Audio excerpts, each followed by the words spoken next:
Good to have you on the program again today, and of course it still remains the economy today as always. And so what we still have will give you as usual. I've got my guests with whom I'll do the interviews. We also have the news, we have previews and reviews all put together on the program The Economy Today. And of course the basic reason for which all this is happening is to ensure that you, dear viewer, that you are served effectively and correctly the things that have to do with the economy as it affects you, as it affects your environment, as it affects your state and the nation at large, as well as how it affects the world. And so, Okechukwu Onubogu here, and we'll go on to let you know that I have two guests on the program this day with whom we'll discuss the topic we have for today. And of course, the topic is a very special one, I must say, because of the fact that there are things that are happening that we need to talk about. Talking about PONZY schemes in Nigeria and all over the world, but mainly in Nigeria as it affects us. Then the cyber security thing. We need to know, looking at this together, seeing how best it could be dealt with, so as to make sure that those people who have quests for quick money will be taught and helped so that they will stop getting involved in the things that will cause them problem. And some of the operators of these schemes are also being too powerful and too strong, too wild, that they are beginning to cause a lot of problem for Nigerians. And these are the ones that are operating the online loan schemes, and they are really creating so much of embarrassment for our people. And these are some of the things we want to talk about today. Do watch and be part of it. Right here with me in the studio, I have Daniel. Daniel EZENWA is a business consultant. He does a lot about the things, he knows a lot about the things that have to do with these monetary matters, and he's also a specialist when it comes to estate management and all that. And so he's here with me today. Let's talk about it. Dan, good to have you on the program. Thank you. It's a pleasure to be here once again. All right. I also have, all the way from America, I have another guest that is a specialist in cyber security matters. And he is here with me via Zoom, and we'll talk and get to understand things that have to do with that. I'm talking about Dr. Dare OGUNLANA. In actual fact, he is Professor Dare OGUNLANA, but then of course, you know, people have become doctors and we say doctor, but then also he is a professor, and he is a cybersecurity expert. He is joining us via Zoom. Prof, good to have you on the program today. One more time. It's my pleasure once again. Thank you very much. Thank you so much. Though I didn't hear that, I don't know whether it's from me or from the studio, so I want to be told in the studio that they can hear you, so that for me I didn't hear. What is it like in the studio? Studio? Yani, are we through to go? Okay, so Dr. Professor Dare will be talking about these things, and we have some questions there, but I will want to, before we start talking about our questions, I want to throw the matter open to them, himself, and of course, Dan here with me in the studio. Let me begin with you, Prof. Let's talk about it. This story, this thing that has to do with this PONZY scheme thing, I mentioned that the fact that some people, especially those who are into the loan something, the loan business, they do a lot of things these days, and they're constituting a lot of nuisance to our people in Nigeria. What do you think about all this, please? Let's hear from you first. Thank you very much, and thank you for having me again. Yes, sir. To our viewer, my name is Oludare OGUNLANA. I'm the founder of Open Security Research and Strategic Consulting, LLC, a cybersecurity and intelligence advisory firm headquartered here in Texas. I'm joining here, it's 4 a.m. here. Okay. And when we talk about PONZY scheme and cybersecurity, the quest for quick money, that's our topic. We are really talking about the same human weakness that keep repeating itself. Our desire for quick gain without understanding the hidden cause. And today, that weakness has gone digital. We have now moved from the old style PONZY scheme that promised impossible returns, right, to new online lending platform that offer instant loan with just a few clicks. But behind those flashy offers are serious dangers And some of these lenders are not just collecting repayment, they are collecting people's dignity at every point in time. When borrowers struggle to pay, their personal information is exposed and their reputation are destroyed online. Now, are these, lenders, PONZY operators? Technically, no. But morally, they are just as exploitative. They use deception, fear, and data abuse to profit from desperation of Nigerians. So Nigeria actually asked law to address some of those things. Looking at what you sent to me yesterday, the FCCPC, that new digital lending regulation, the Consumer Protection Act, the Data Protection Act of 2023. So all of them are there. But the problem is not the absence of laws, but the weaknesses of enforcement. Too many of these operators hide behind apps, shell companies, and cross-border platforms, and that makes them very hard to trace them or punish them. So the real question is this: how do we make our cyber laws bite very hard on those who, violate that?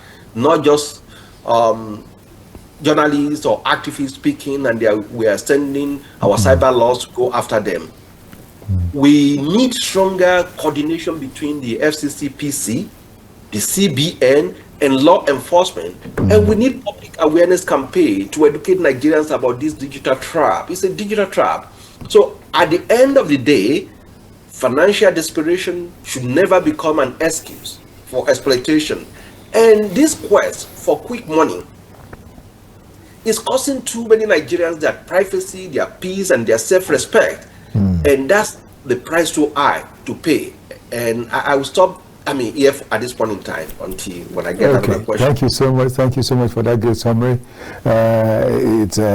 It's a big eye opener, I must say, for me and for so many people, because you see, most of these will operate as though there is no law. That's why I had to ask you people this question, and I'll ask Dan the same. Talk about it. He has mentioned the fact that there is a law and there is an existence of these laws, not even one law. The fact is that the implementation of these laws become a problem in Nigeria, and so those operators have a field day doing what they're doing and making our people who are too gullible to go into all these things, and in desperation they go into these things and they use them. Tell me about it. Okay, for me on this end, I will say our people are not as if these laws are not in existence or they are not being implemented. Our people are not following it judiciously. Just like they always say, ignorance of the law is not an excuse. Yeah, ignorance of the law, yes. There are these laws that are existing, which should or are regulating the activities of these people, but our people are not taking advantage of it. So we feel, well, it don't happen. We hand over everything to the hands of the Lord, as we are always a religious nation. But in a situation where you are being, because I would see this as being duped, being scammed. Yes. In a situation where you are being scammed, you trusted somebody with a certain amount of money for a business transaction, and the person did not deliver on his own end, it becomes a scam activity. It is left for the person who is a victim in this situation to go and approach the relevant security agencies to make plea of his case. It could be EFCC, it could be police. When you approach these agencies, they take it up. You might not really need to start looking for a lawyer, to pay a lawyer who will have to charge you to go to court and the rest. The police is there and the state is there to take over your plea and intervene for you and make sure that you recover your money. So that is my take on this issue. The laws are existing, but we are not taking advantage of the laws that are existing, or we are too busy, or we are not too docile. We use the word. We are Nigerians. Most Nigerians are too docile. We don't see those things as, you say, that one don't go, and it's off the table. Honestly, it's really funny. You know, I keep laughing when you mention that because that's what people keep saying here. Honestly, it looks as though there are no problems, where there are so many problems all around them, and they carry it on like this. These, let me use the word,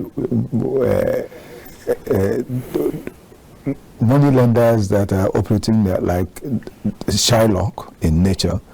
They make their loan facilities so attractive, and they carry out these things, and people, just as Prof mentioned, they make it really attractive, as I mentioned earlier too. And then the people now come in, and is it not gullibility in the first place? Anyway, it's not entirely gullibility. I want to say that desperation has led our people into these things. But what can we do? What do you, Prof, what do you say to these people, our people who are watching this program today? What do you tell them?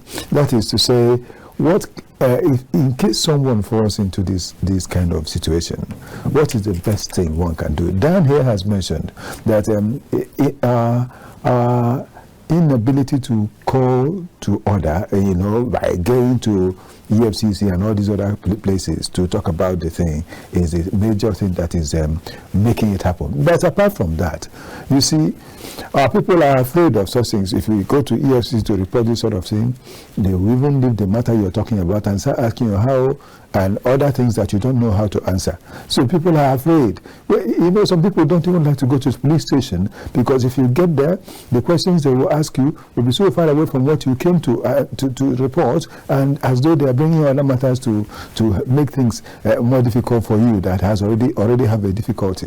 So how do we do this? How can these things come in such a way that it will be easy for our people to make their reports and to ensure that they get justice, if you like, or at least treated like human beings, not like animals, the way these lenders are treating our people today? Well, thank you once again. And let me make something very clear here. Mr. EZENWA, just probably what he's trying to say, if I get him correctly, he said people are not taking the advantage of those laws.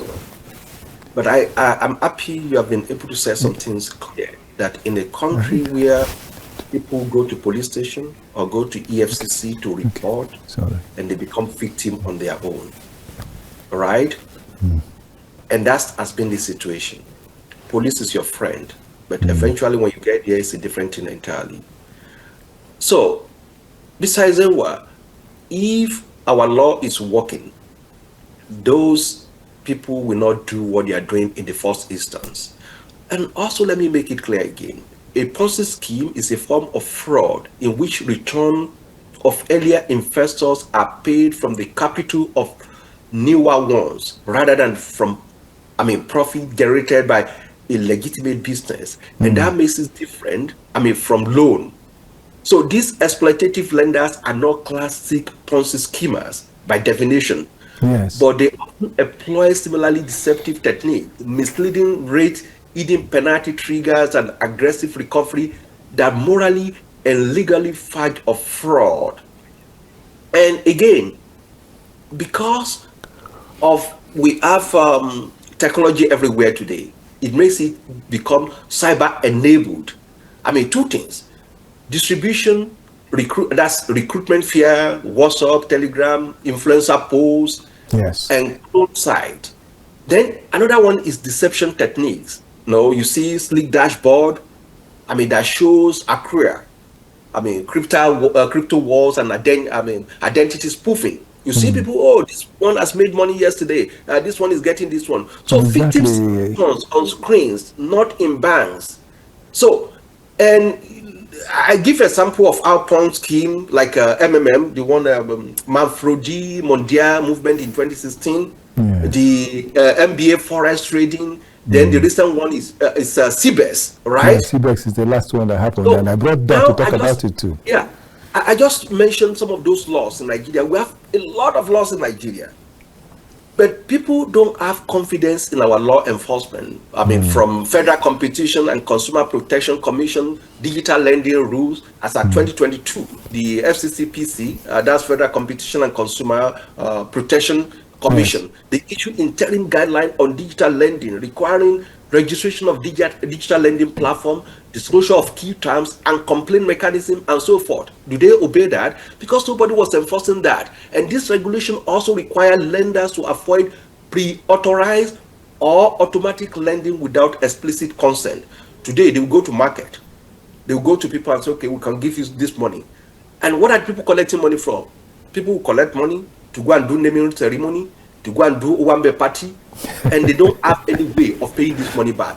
And they've done their environmental scanning. They understand that these people will not be able to pay this money back, and they still give them that money. And that's why FCCP says, okay, you don't just do pre-authorized or automatic lending to anyone. Yes. We have Consumer Protection Law in there. You have Money Lenders Act, which is in there. And most importantly, you have Data Protection and Cybersecurity Law. Because of these online lenders, they access the PII, that's personally identifiable information of people, like their phone numbers, their contact list, and everything, to be able to target them. So under that law, lenders must get informed express consent before collecting or sharing personal data. We have criminal fraud laws in there. So we have security investment regulation. So to what I'm saying is that the laws are there. It's not that people that are not taking advantage of that laws. But when people are desperate, look at our economy. People are just looking for a way out. And people actually collecting money genuinely to do that legitimate business. But because of government policy that change all the time, as a result of that, they are not making any gain. So back to your question, what can we do? To make sure that people don't fall prey of these things again. Yes. First, government, churches, civil society organizations, and television stations like you must encourage prospective borrowers to read terms carefully, record conversations, and avoid any kind of app without verifiable identity. You have to advise that victims of defamation, harassment, or data breach should any kind of document evidence and leak, and we can always have easy way of approaching all those regulatory bodies and court. And it's a work that civil society, legal aid, media like yours, and technology platform, to spotlight all these abusive lenders. I've seen a case of someone who borrowed money, and the next thing is that they put it out in there that he slept with her mother and is dead. And this guy was alive. We've seen all kind of blackmail happening. So all those things are illegal. But the problem is that, I'm sorry to say that, I've talked to some of those victims in the past. It's like the police and law enforcement and those people, lenders, they are working hand in hand together. Because each time they go to police station or go to EFCC to report, they become the accused, right? They start judging them. Why do you collect that money? Why do you do all those things? Exactly. And that's why we need to call on government to strengthen our cross-agency coordination with FCCPC, CBN, NDPC, Police and Cybercrime Unit. It's the responsibility of government to protect people. Look, in America here, there are a lot of fake credit card. You get it?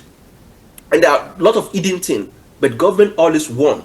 If FTC get any kind of organization that's manipulating people, they pay FT fine. And as a result of that, people get, they are careful. So we have to increase consumer education and awareness campaign, and greater funding and capacity building for regulatory bodies for them to be able to discharge all these duties.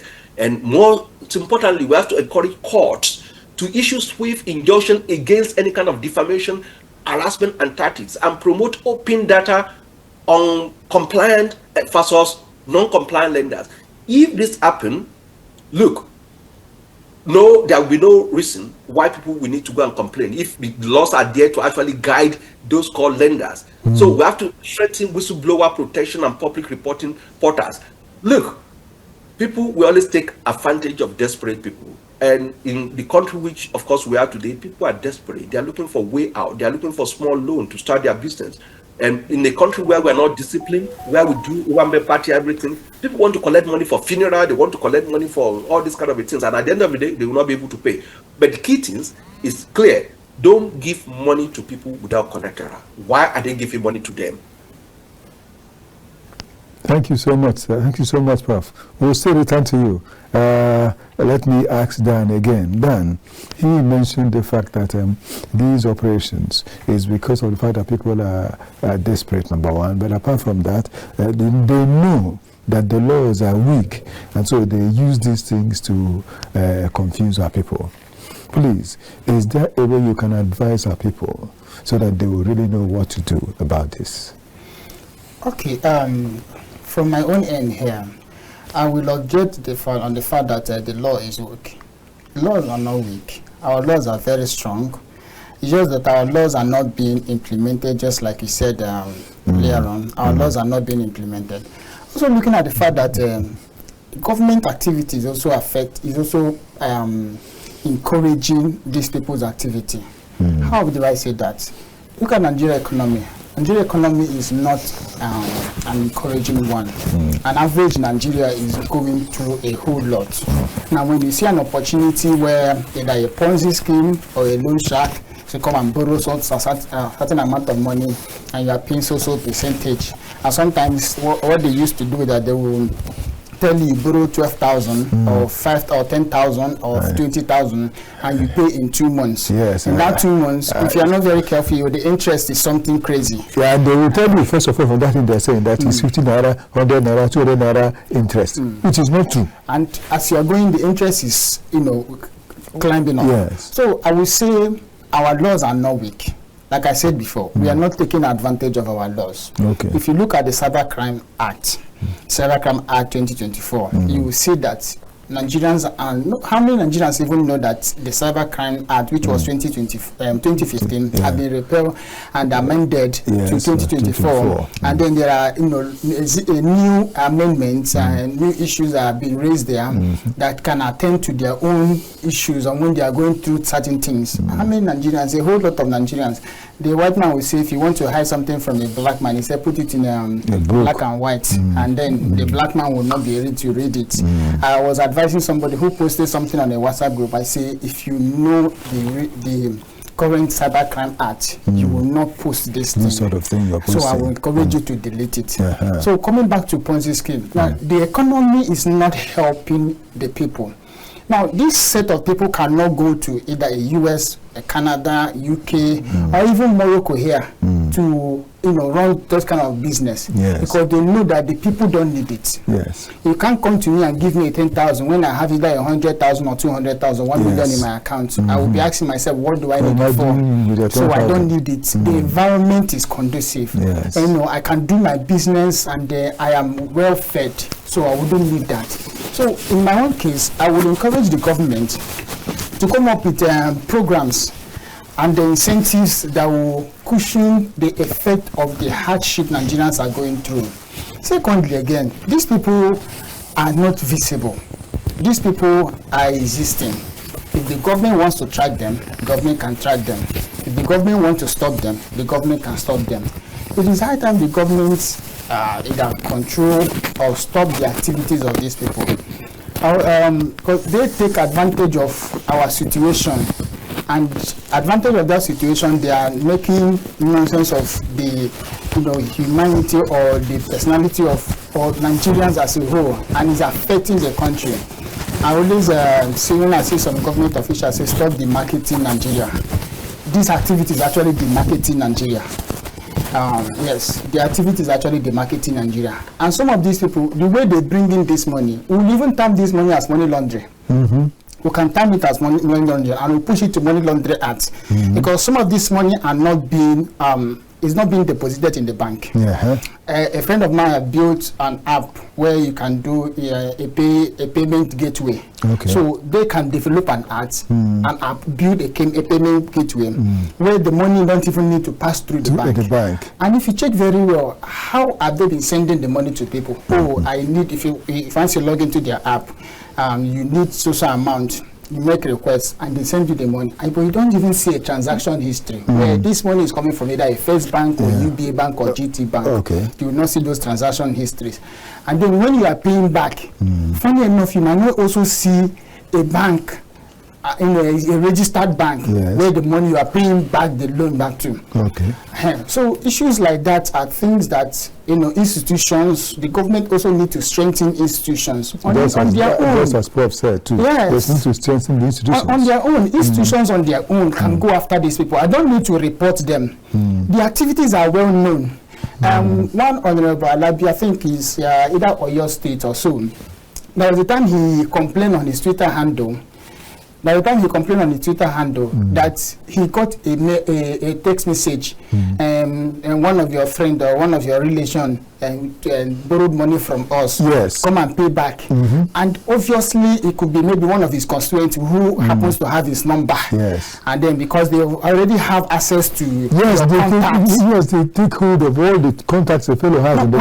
If you check, when you are filling their forms, okay, you will see there are other requirements you need to say okay to, which include location, which include access to your contacts. And then because you are desperate, you need this money, you don't care, you don't even know what they're going to do with your contact. You just say okay. So you've given them access to all your contact, everybody's number you have saved. Yes, they have access to that, and that's data theft. It is. It's data theft. So under Cyber Crime Act is a serious offense, having access to somebody's contact and then using that information. They have access to your BVN that gives them a whole lot about you. They have access to your NIM that gives you details about you. Those are very, very wrong. Even a bank cannot even give out your information. Then those people know that they are not being controlled.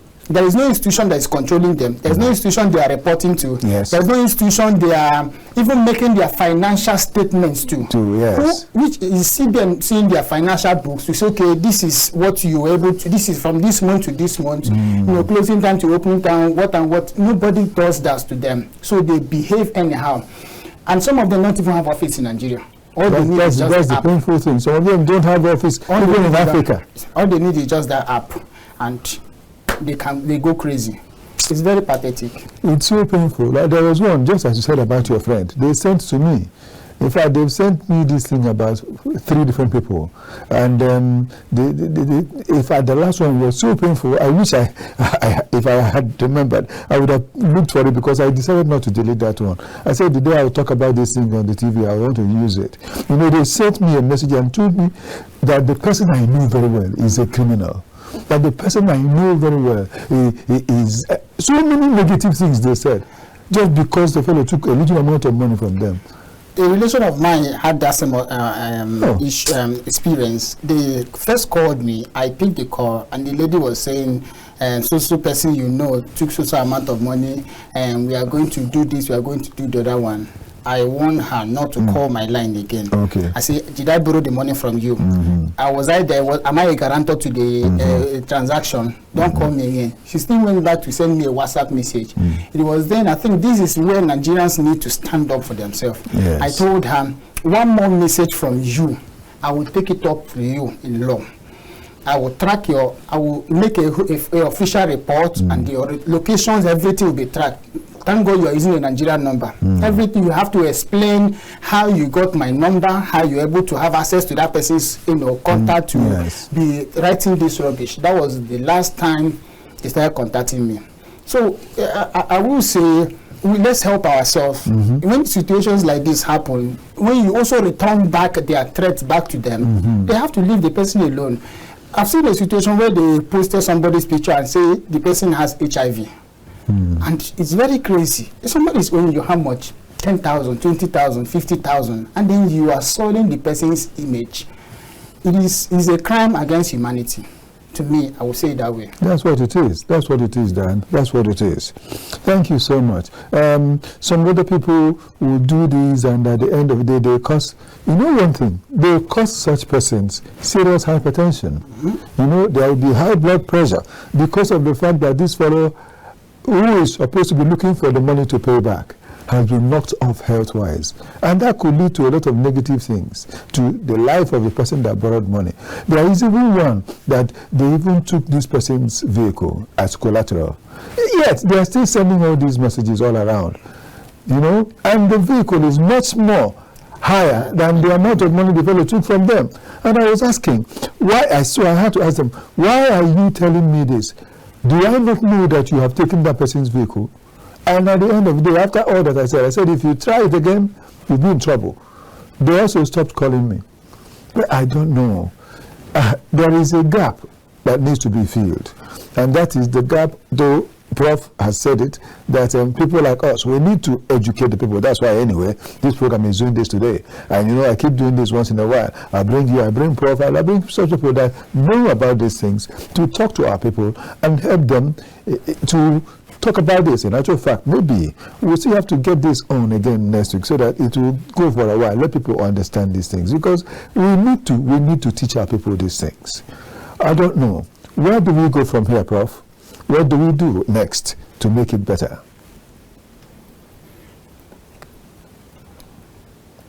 Yeah. Okay. Now I was saying where we go from here, that's when we are talking about our people. But if we can't get Prof right now, then let me ask Dan, where do we go from here? Okay, as for me, where we will go from here, it is, one, a responsibility. We have two key people that will play a key role in ensuring that we have a lasting solution to this issue. One, the government, the government institution, and then the people. The government also needs to educate the people, more especially the National Orientation Agency. National Orientation Agency with the journalists, just like you are doing, needs to come into place to play a key role in disseminating this information, letting our people know that these people's activities are illegal. One, they are not registered with CBN, they are not under SEC, they are not even licensed with NDIC. So those regulatory agencies, they are not with them. So why are they operating? So when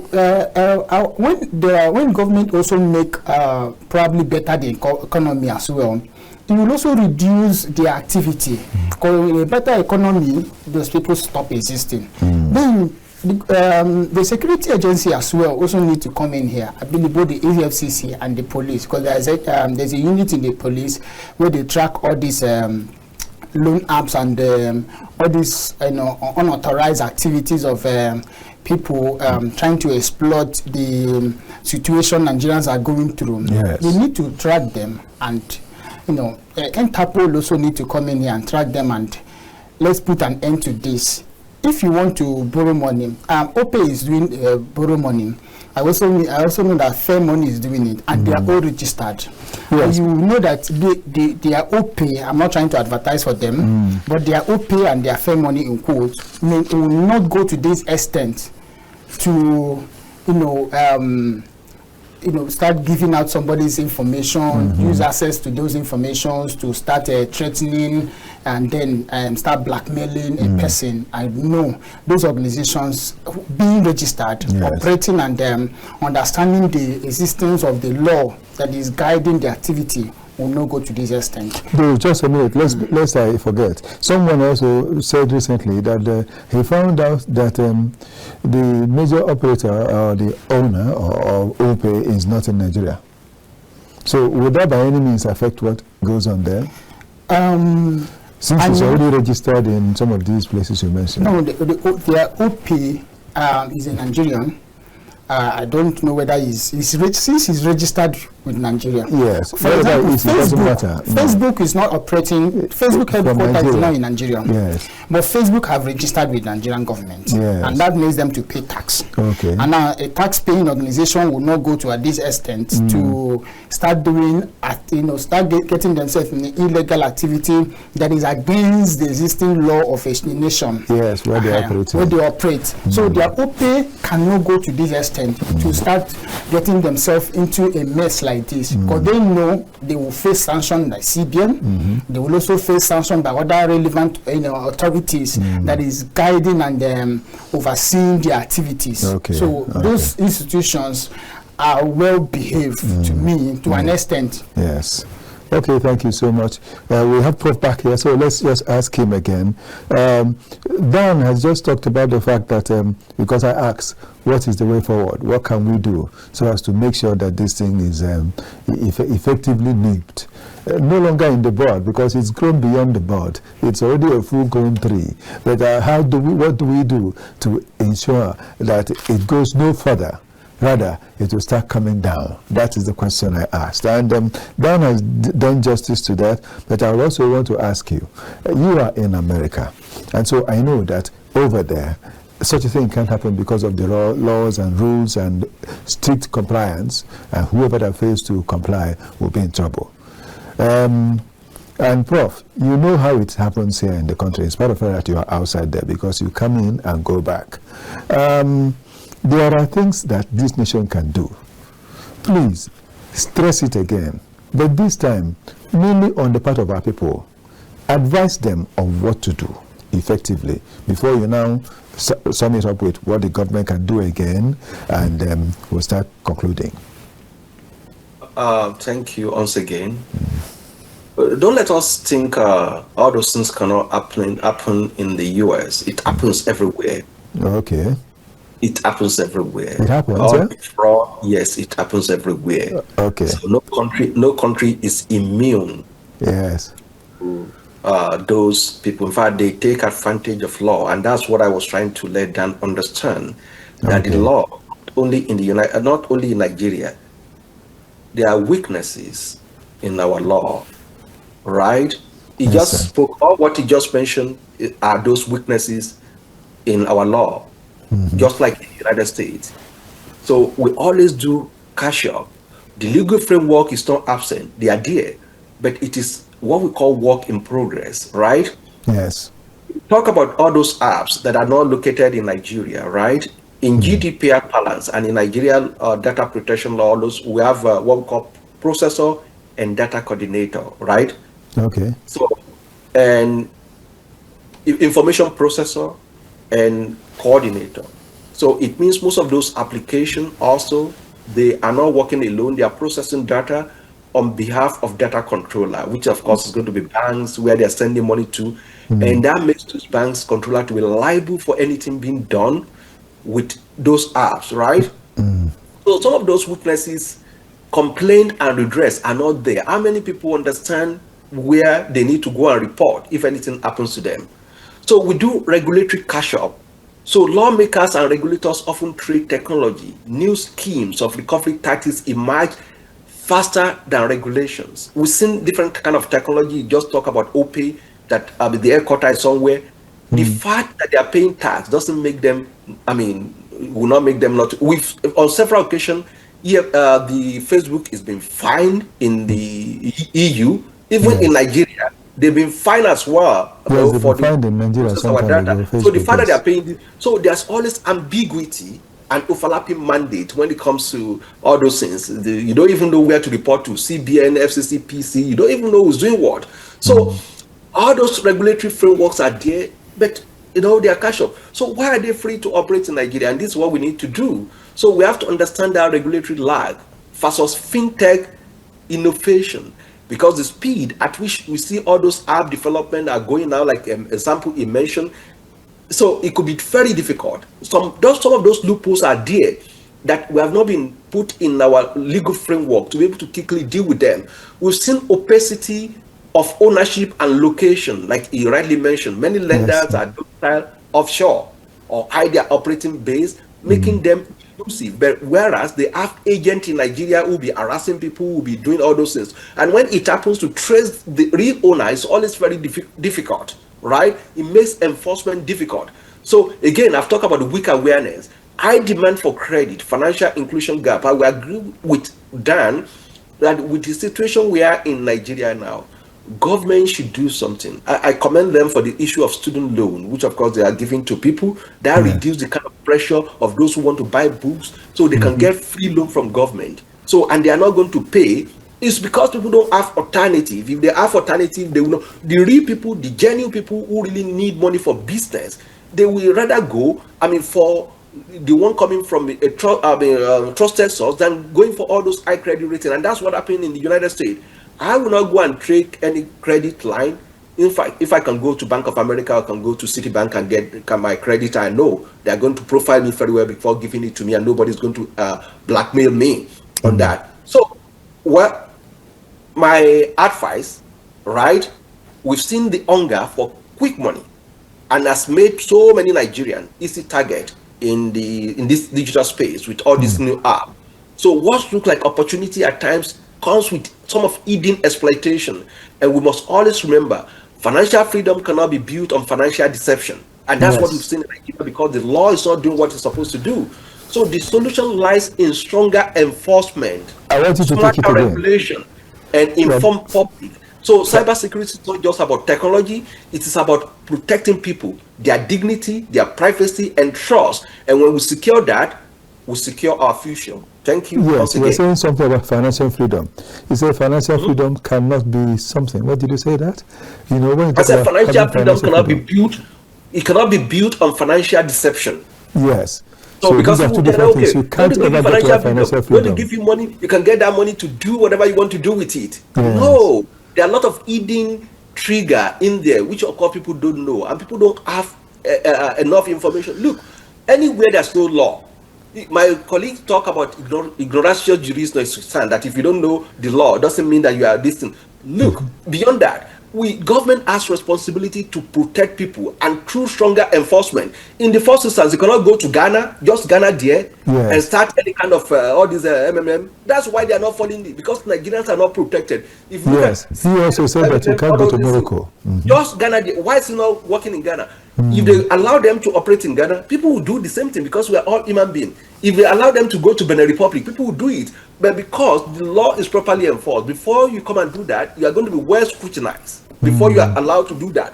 But in Nigeria, when you open your people for all kind of manners of abuse, that is going to be a problem. In a country where everybody is looking for survivor, in a country where people are looking for a way where they can take advantage of anything, they will fall for it. And that's why I concluded that the solution lies in stronger enforcement.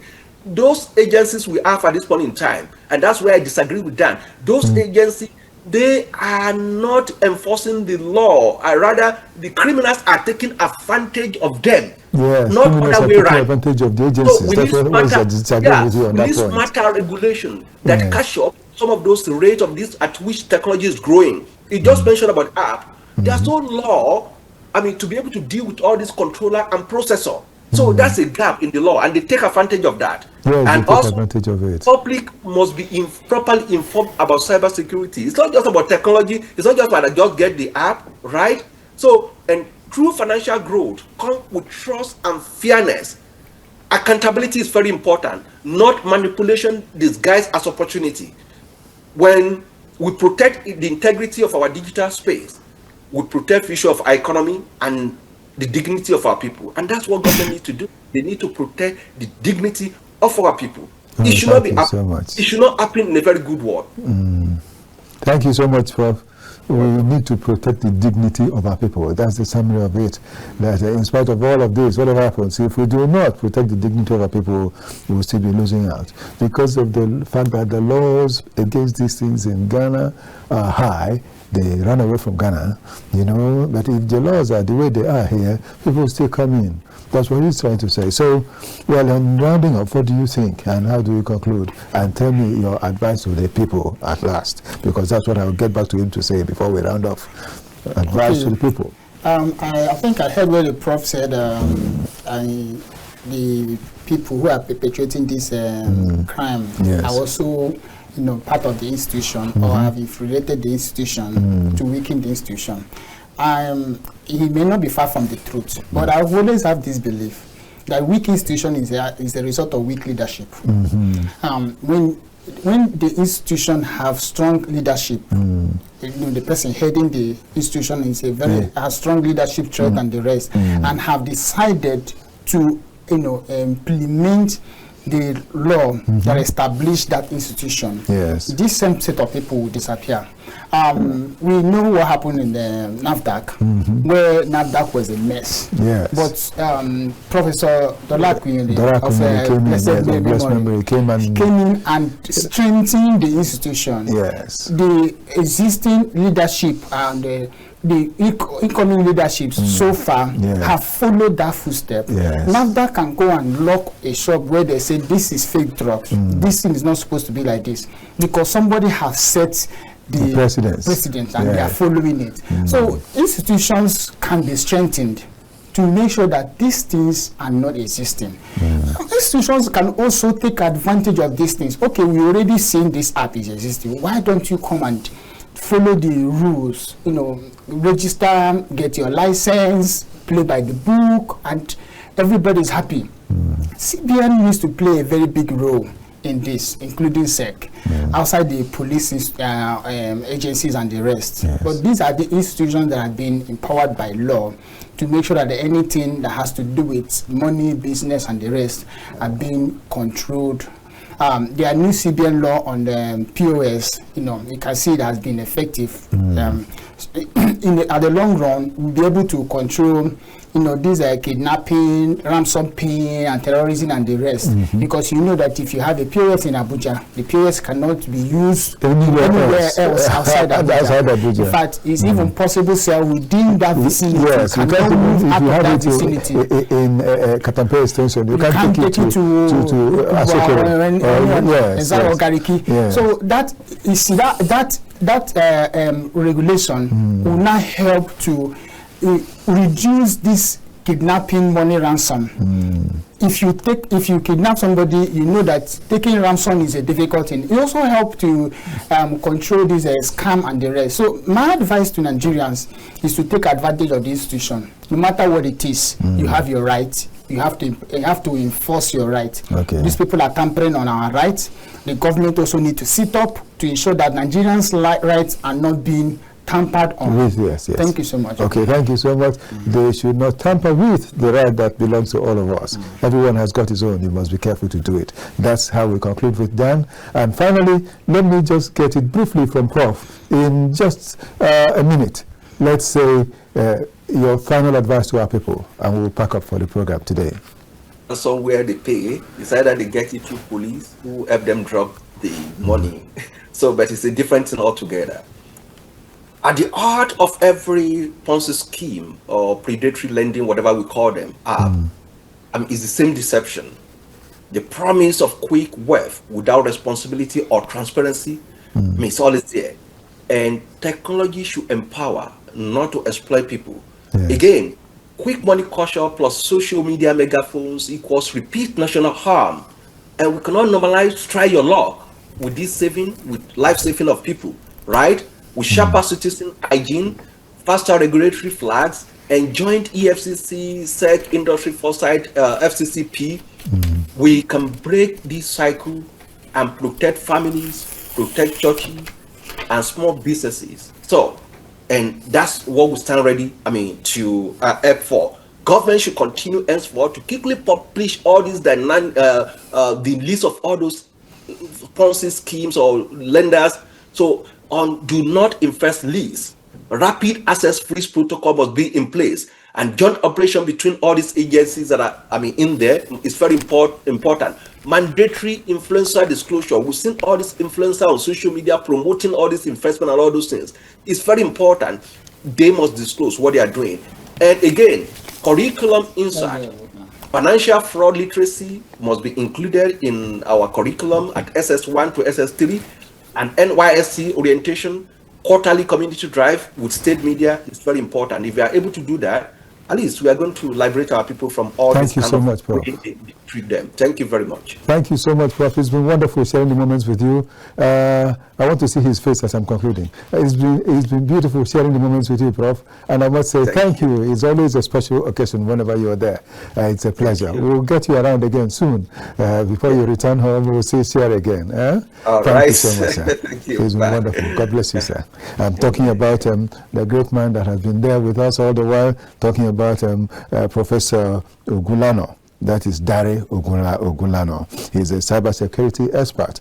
And not him alone, I've also had the Executive Secretary of Microcredit Institution of Nigeria, that is AMSIN. I'm talking about the fact that I have had him, Daniel EZENWA. Thank you so much for being here. It's been a great pleasure sharing the moments with you. As always, please come again.